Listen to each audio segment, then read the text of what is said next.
지금까지 이제 제품 혁신, 혁신적인 제품에 대해서 알아봤고, 그 다음에 두 번째로 그 혁신적 제품을 좀 더 다양하게 좀 여러 방면에서 또 이제 한번 이렇게 살펴봤습니다. 종류라든가 또는 퍼스트 무버 문제 그런 것들을 알아봤고요.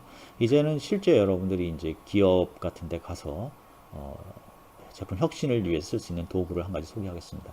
물론 제품 혁신이 여러 군데에서 많이 발생할 수 있습니다.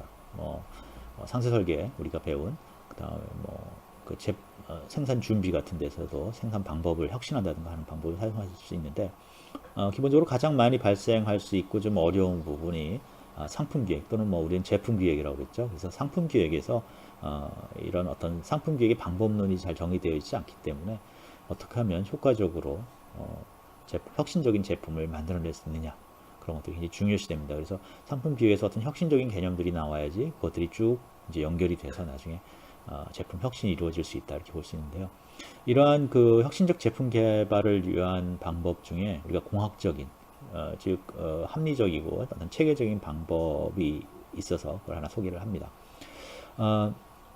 여기서 소개하는 툴은 세븐툴이라는 건데요. 우리가 그 책의 뒤에 여러분 나눠준 책의 뒤에 보면 그 참고 도서에 보면 핀다라는 칸다 노리아키라는 사람이 있습니다. 그래서 그 사람이 2005년도에 그 우리나라에서 번역돼 나온 책입니다. 세븐툴 히트 상품을 만드는 상품 기획의 블루오션이라는 책입니다. 그래서 여러분들이 혹시 나중에 기업에 가서 갑자기 이제 상품 기획을 하게 될 일이 있으면 꼭 이 책을 기억하고 있다가 한번 이렇게 그 참조를 하시기 바랍니다. 그러면 굉장히 도움이 많이 될 겁니다. 그래서 이 책을 보면 총 4단계의 7가지 도구를 사용해서 상품 기획을 체계적으로 하면 된다. 그렇게 얘기가 되어 있습니다. 그래서 세븐트리라는 게 바로 그 7가지 도구인데요. 그래서 이 4개 단계는 첫 번째가 이제 첫 번째 단계가 이제 조사입니다. 그래서 시장을 조사를 하는 거죠. 두 번째 단계가 이제 발상. 세 번째 단계가 이제 최적화. 네 번째 단계가 링크. 근데 이걸 잘 보면 우리가 이미 배운 상품 기획의 3가지 요소랑 굉장히 비슷하다는 걸 알 수가 있습니다. 상품 기획의 3가지 요소는 그 뒤에 나옵니다. 그래서 이제 그 다음에 그것들을 한번 다시 비교를 해보는 그러한 단계를 거치겠습니다.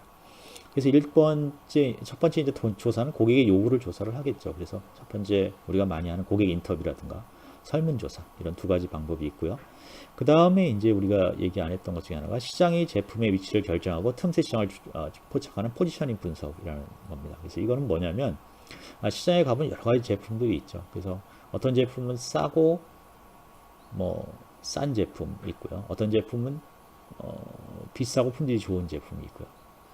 가장 대표적인 게 또는 어떤 제품은 그 중간쯤 되는 제품들이 있죠. 그래서 이런 것들이 시장에 쭉 나열되어 있습니다. 그러면 그 중에서 예를 들어서 아주 대량으로 싼 제품을 만들 수 있는 제품이 있는데 거기다 또 똑같은 걸 만들면 안 되겠죠. 그때는 고급 제품을 비싼 제품을 만들어야 되겠고 그것도 아니면 다른 어떤 컨셉을 가진 제품을 만들어야 되겠죠. 그래서 그런 것처럼 우리가 새로 개발을 한 제품이 시장에서 어떤 위치를 차지할 거냐를 이렇게 포지셔닝 해보는 그러니까 기존의 경쟁자들을 쭉 놓고 거기에 현재 개발할 제품을 위치를 한번 정해보는 그런 과정이 세 번째 포지셔닝 분석이라는 겁니다.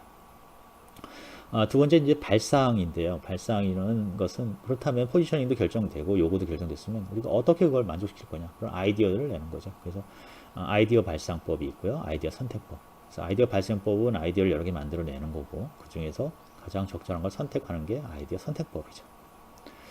세 번째는 이제 최적화입니다. 그래서 이러한 그 아이디어 발상법이나 아이디어 선택법에 의해서 결정된 아이디어들을 잘 조합해서 그거를 고객이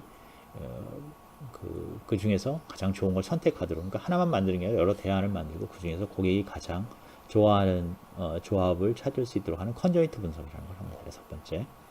그 마지막에는 이제 그런 요구들을 쭉 하고 요거들을 쭉 모아서 결과적으로 다음 단계 설계 단계로 넘겨줘야겠죠. 그래서 설계 스펙, 설계에서 사양을 결정해야겠죠. 그래서 그것을 결정하는 링크 단계가 있습니다. 그래서 품질 기능 전개, 여러분들 아마 수업 시간에 배웠겠지만 품질 기능 전개를 이용해서 체계적으로 결정한 품질표를 만듭니다. 그래서 총 7개의 어떤 도구를 이용해서 만들어내고요. 결과적으로 앞에 말씀을 드렸지만 우리가 상품 기획에서 세 가지 요소, 고객 요구, 개념 설계, 그다음에 사양, 설계 사양 정의 이 세 가지랑 이거랑 굉장히 유사한 도구입니다. 그래서 고객 요구 조사는 고객 인터뷰라든가 설문조사 또는 포지셔닝 문서는 약간 뭐 위치는 다르지만 하여간 그걸 보조하는 도구로 볼 수 있고요. 개념 설계가 바로 아이디어 발상이라든가 선택하는 데 쓰이는 거고요.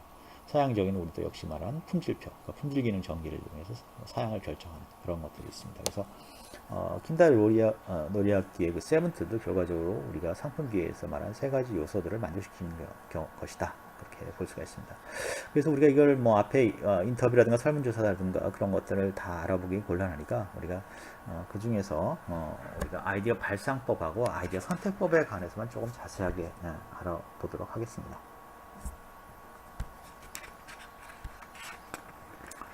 그 아이디어 발상법이라는 것은 우리 새로운 생각, 혁신적인 새로운 생각을 낼 수 있는 그러한 것이 돼야 되는데요. 사실은 이게 굉장히 어렵습니다. 혁신이라는 게 그냥 뭐 혁신을 내라고 해야 되고 빨간 걸 보여준다고 혁신이 이루어지는 건 아니거든요. 그래서 그런 것들을 잘 할 수 있도록 아까도 말했지만 기업의 근무 환경이라든가 그런 것들을 많이 바꿔줍니다. 그래서 아이디어 발상을 하기 위해서는 첫째는 쾌적하고 자극적인 환경이 있어야 된다. 그냥 뭐 더럽거나 그런 게 아니라 쾌적하고 깨끗하고 온도도 맞고요. 묻었거나 그러면 아이디어가 안 나오죠. 그래서 그런 거. 그다음에 자극적인 환경, 뭐 재미있는 그림이 있다든가 어떤 놀이도구가 있다든가. 그래서 여러분들 뭐 구글 같은 데 가보면 그 근무하는 환경을 보면 굉장히 자유스럽고 뭐 농구대를 안에다 만들어 놓은 사람도 있고요. 집처럼 꾸민 사람도 있고 뭐 장난감 갖다 놓은 사람도 있고 굉장히 그렇습니다. 그래서 그런 환경이 있어야 될 것 같고요. 그 다음에 정보를 쉽게 수집하고 분석할 수 있는 도구도 필요합니다. 뭐 인터넷 연결된 PC라든가 뭐 태블릿이라든가 또는 뭐 여러 가지 그런 도구들이 필요하고요. 그 다음에 이제 한 종류의 사람들만 한 가지 생각 또는 한 가지 전문적인 그 전공을 가진 사람이 아니라 여러 구성원들이 여러 가지 특성을 가진 뭐 구성원들이 모여서 어떤 그 물건을 만들어내면 훨씬 더 창의적인 그런 것들이 생기겠죠. 다음에 이제 아이디어에 대한 동기부여. 그래서 뭐 새로운 아이디어가 나오면 그걸 비판하는 게 아니라 거기에 대해서 상을 주고 그 다음에 그게 잘 됐을 경우에 또 굉장히 좋은 상을 더 주면 훨씬 더 많은 것들이 나오게 되겠죠. 그 다음에 호기심을 일으킬 수 있는 아까 이거는 이제 자극적인 환경하고도 관계 있는데 그런 것. 그 다음에 집중할 수 있는 환경. 그런 거고요. 그 다음에 이제 그림으로 표현할 수 있다는 거. 우리가 말로 설명을 여러 가지를 할 수 있지만 어떤 다이어그램, 예를 들어서 어떤 사진, 어떤 개념적인 그림이 굉장히 도움이 많이 됩니다. 그래서 우리가 보통 이런 회의를 할 때는 화이트보드 같은 게 있어서 거기다 이렇게 그림을 그려가면서 표시를 하죠. 다음에 이제 현장 관찰. 사실은 가장 좋은 게 현장에서 관찰을 하거나 자기가 직접 경험하는 게 가장 좋은 방법입니다. 그래서 아주 유명한 그 혁신적인 제품을 많이 개발한 그 모 회사에서는 꼭 어떤 제품을 개발할 때 뭐 프로타입을 만들든 실제 가 있든 그것들을 자기들이 사용해보고 그 안에 들어가서 뭐 거주도 해보고 그렇게 하도록 하고 있습니다. 그 다음에 적절한 발상법. 그래서 이런 것들을 우리가 효율적으로 물론 이게 자유롭긴 하지만 그 안에서도 어떤 단계들이 있어서 효율적으로 그런 발상들을 뽑아낼 수 있도록 하는 게 굉장히 중요합니다.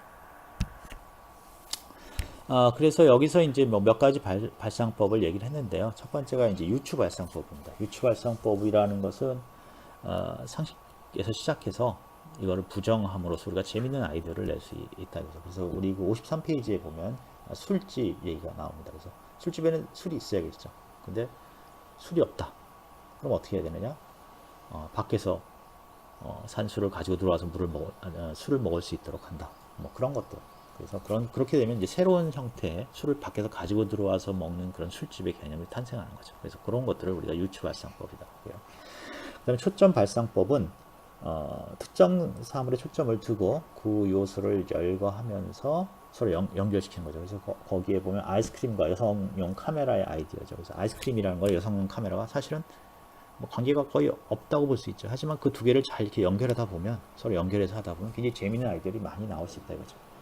그래서 토핑을 한다는 건 아이스크림 위에다 이렇게 그 자기 입맛에 맞도록 그뭐 여러 가지 새로운 재료들을 올리는 거죠. 그것처럼 카메라도 그 사용자의 입맛에 맞도록 토핑, 껍데기를 바꾼다든지 뭐 색깔을 바꿀 수 있는 어떤 장치를 한다든지 그런 것들을 할 수 있죠. 그래서 그런 게 우리가 초점 발상법이고요. 그 다음에 체크리스트 발송법은 여러 가지 미리 이제 준비된 어떤 힌트들을 딱 모읍니다. 예를 들어서 뭐 증가시켜봐라, 작게 해봐라, 두 개를 나눠봐라, 합쳐봐라 그런 것들이 있거든요. 그래서 보통 트리즈라는 앞에서 설명한 트리즈라는 방법이 이런 것들을 많이 사용합니다. 그래서 그런 체크리스트를 가지고 거기에 맞춰서 한번 자기 아이디어를 쭉 통과시켜 보면 새로운 아이디어가 낼 수 있다. 그런 것들이 바로 아이디어 발생입니다. 그래서 이거 외에도 뭐 다양한 여러 가지 아이디어 발생법이 있을 것 같습니다. 그래서 이런 방법들을 이용해서 새로운 아이디어를 이제 만들어내는 거죠. 아이디어를 만들었으면 이제 아이디어를 선택을 해야겠죠. 그래서 아이디어 선택법은 여러 가지 방법이 있는데 가중평가법이라는 것은 어떤 아이디어가 하나가 있는데 그거에 여러 가지 측면이 있을 겁니다. 뭐 경제성, 무슨 뭐 친밀성 그런 것들. 그럼 거기에 그 성격의 평가 항목에다 미리 가중치를 두는 거죠. 우리 회사에서는 친미성, 아름다움이 가장 중요하다. 그러면 어떤 안이 나오면 그거에 그 각각의 점수를 매긴 다음에 곱하기 아까 말한 각 그 평가 지표에 대한 웨이트를 곱해서 전체 가장 그 좋은 안을 점수를 내는 거죠. 그게 이제 가중평가법이고요. 일대 비교법이라고 해서 Analytical Hierarchical Planning이라고 HP라는 아주 유명한 방법이 있습니다. 그래서 이 방법은 두 개씩 쌍대 비교를 하는 겁니다. 그래서 A랑 B랑 괜찮냐? A랑 C랑 괜찮냐?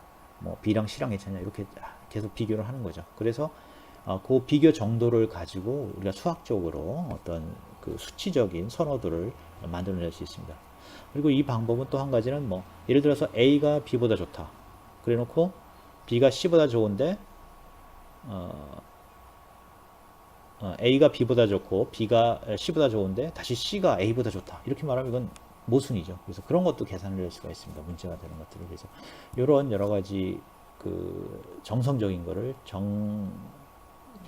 정성적인 것은 어떤 수치화할 수 있는 그런 방법입니다. 그래서 우리가 AHP라고 해서 이 방법을 많이 사용해서 우리가 여러 가지 아이디어 중에서 대안 중에서 어떤 걸 선택한다 할 때 이 AH 방법을 사용할 수가 있습니다.